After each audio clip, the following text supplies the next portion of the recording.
ಗುಣಗಳಿಗೆ ಸಿಗದ ಗುಣದವಳು, ಬರೆಯುವುದು ಹೇಗೆ ಇತಿಹಾಸ, ಬದುಕುವುದ ಕಲಿಸು ಗುರು ಇವಳು, ನರಳುವಳು ಹೇಗೋ ನವಮಾಸ, ಗಂಗೆ ತುಂಗೆಗಿಂತ ಪಾವನಳು, ಬೀಸೋ ಗಾಳಿಗಿಂತ ತಂಪಿವಳು, ಜಗತ್ತೂಗೋ ಜನನಿ ಜೀವದ ಜೀವತಾಯಿ.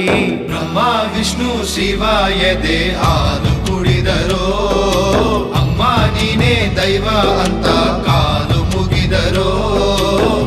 ಬಾಳಿಗೆ ಒಂದೇ ಮನೆ, ಬಾಳೆಗೆ ಒಂದೇ ಗೊನೆ, ಭೂಮಿಗೆ ದೈವ ಒಂದೇನೇ ತಾಯಿ, ದಾರಿಗೆ ಒಂದೇ ಕೊನೆ, ರಾಗಿಗೆ ಒಂದೇ